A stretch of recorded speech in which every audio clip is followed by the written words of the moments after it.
வீடியோவில் நம் தமிழர்களின் பாரம்பரிய கிராமிய கலைகளை பற்றி தாங்க பார்க்க போகிறோம். தமிழர்களின் பாரம்பரிய கலைகளை பற்றி சொல்லணும் அப்படின்னு சொன்னா இந்த ஒரு வீடியோ பத்தவே பத்தாதுங்க. சொல்லிக்கிட்டே போகலாம். ஆனால் அதை கேட்கறதுக்கு யாருக்குமே இன்னைக்கு பொறுமை கிடையாது. இன்னைக்கு இருக்கிற அவசர உலகத்துல யாருமே அதை ஒரு பொருட்டா கூட மதிக்கிறது இல்ல. பொதுவாவே கிராமிய கலைகள் எல்லாமே திருவிழா காலங்கள்ல அதிகமா நடைபெறுங்க. முன்னெல்லாம் திருவிழாக்கள் கூட மிகப்பெரிய அளவுல கொண்டாடுவாங்க. இப்பெல்லாம் திருவிழாவுக்கு கூட அதிகமான கூட்டம் வர்றது இல்லைங்க. கிராமிய கலைகள்ல எத்தனை வகை இருக்கு தெரியுமா?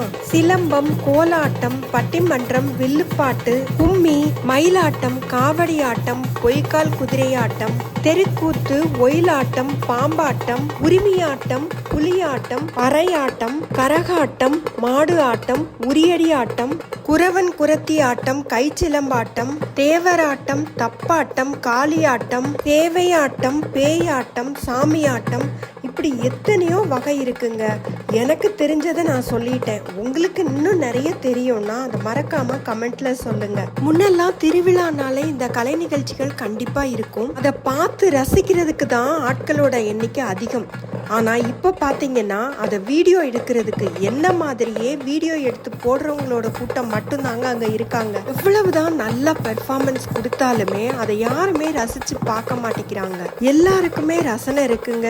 எல்லாராலையும் ரசிச்சு பார்க்கும்படியாதான் கலை நிகழ்ச்சி எல்லாமே இருக்கும். ஆனா அதை பார்க்கறதுக்கு நாம தாங்க நேரத்தை உருவாக்கிக்கணும்.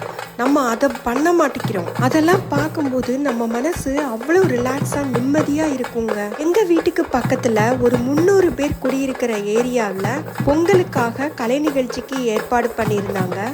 எல்லாமே நல்லா தான் போய்கிட்டு இருந்ததுங்க.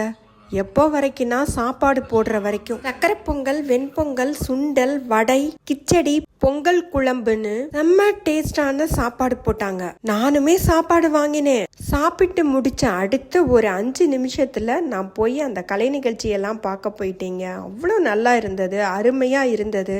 எல்லாரையும் கூப்பிட சொன்னாங்க. ஆனா யாருமே வர்றதுக்கு தயாரா இல்லை. அந்த கலை நிகழ்ச்சியை நடத்த வந்தவங்களுக்கே ரொம்ப வருத்தமா இருந்தது. பாதி நிகழ்ச்சியில எல்லாருமே சாப்பாடை வாங்கினதுக்கு அப்புறம் கலை நிகழ்ச்சியை பார்க்கறதுக்கு வரவே இல்லைங்க. கலை நிகழ்ச்சியை நடத்தினது என்னவோ சின்ன பசங்க தாங்க. ஆனா ரொம்ப நல்லா திறமையா சிலம்பாட்டம், பறையாட்டம், ஆரை, தப்பட்டைன்னு ரொம்ப நல்லா பண்ணினாங்க.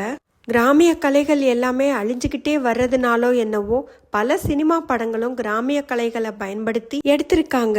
அதுல பல படங்கள் மிகப்பெரிய அளவுல வெற்றி பெற்றது. அப்படி ஒரு படம் தாங்க கரகாட்டக்காரன். எனக்கு ரொம்பவே பிடிச்ச படம். தாரை, தப்பட்டை, கடல், கொம்பன், சர்வம், தாளமயம், மெட்ராஸ், வட சென்னை, ஆடுகளம், விருமாண்டி, பருத்தி வீரன், சுப்பிரமணியபுரம், தேவர் மகன், இந்த படங்கள் எல்லாமே கிராமப்புற கதைகளும் கலைகளும் கலந்த படங்கள் தான். இன்னும் நிறைய படங்கள் இருக்கலாம். எனக்கு தெரிஞ்ச படங்களோட பெயர்களை இதுல சொல்லியிருக்கேங்க.